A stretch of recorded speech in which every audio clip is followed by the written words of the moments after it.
5 records at Trusty Spot Records and Tees. Ba-ba-da-ba-da-ba-ba-da. Welcome back to 5 Records at Trusty Spot Records and Tees. I'm Dave. Here I am in the shop in Chesterton, Indiana. If you can't make it out here to see us, you can always meet us on the old interwebs at trustyspot.com or talk to us on social media. Pretty much everything we have is just at Trusty Spot Records.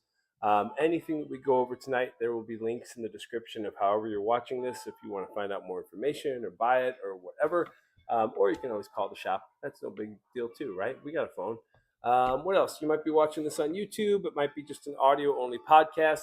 However you're getting it, if you could do me a favor and like it and share it and subscribe and all that good stuff, comment, talk to me, and what do you guys want to see? What do you think of these records that I'm showing you? Don't tell me I'm ugly or anything. That would be mean. But we could talk. That's okay. I like that. All right, so why don't we get into it? Record number 1, Twins, The Human Jazz. So the artist is Twins. This came out 2022. It's actually a guy named Miro Dink. He plays everything on this record, and he recorded it at his house, which I know a lot of people do that, but I'm telling you, the production value on this thing is amazing, and this is like a testament to somebody who knows what they're actually doing. Like, this thing sounds beautiful. It's a warm record, and it sounds amazing.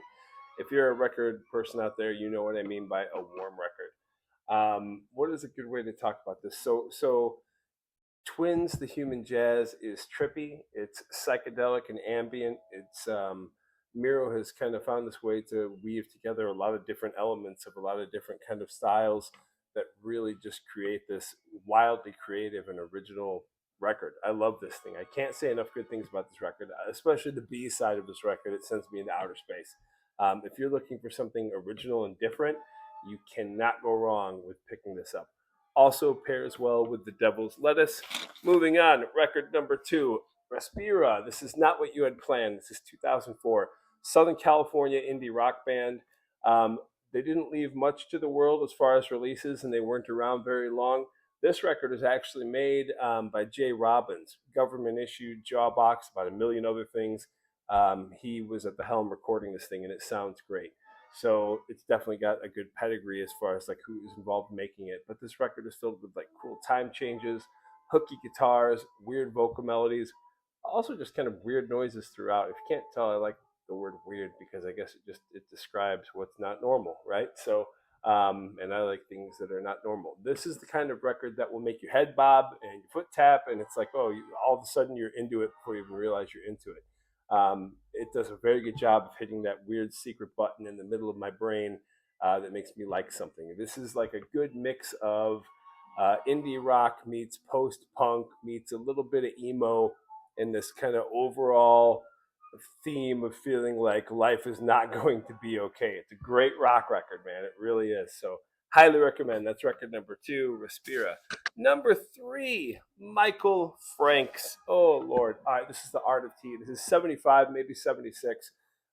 Prepare yourself for some slow, smooth jams because Michael Franks knows how to write a slow, smooth jam. Accomplished songwriter and musician, been around forever. This dude has written songs that were made by or recorded by like Patti LaBelle, Lyle Lovett, Diana Krall, the Carpenters. I mean, there's a bazillion more. So this guy knows what he's doing. And this record has Popsicle Toes on it, which if you've never heard Popsicle Toes, you really need to hear it. It's a soft rock record, or more like a light jazz meets soft rock record. Almost yacht rocky, but not. But if you like yacht rock, you're gonna love this record. So it's just laid back, man. He's got a smooth voice, and this thing is like mellow, but it doesn't drag, and it's not boring. And if you're a fan of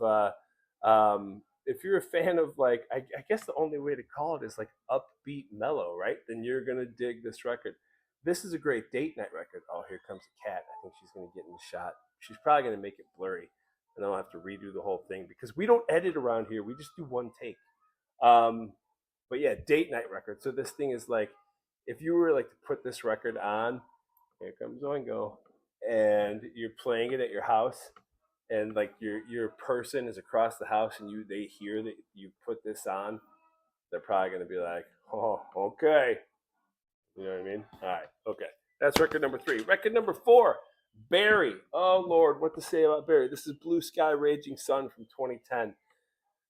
Barry is a Midwestern indie rock band, and this is their debut album. And Barry is weird, so weird, and this record is weird, and I love it. And I refuse to musically define Barry because Barry is super, super cool. So this is like Barry does what they want. Barry goes where the song will lead them. Cat, can you just stop walking in front of the shot?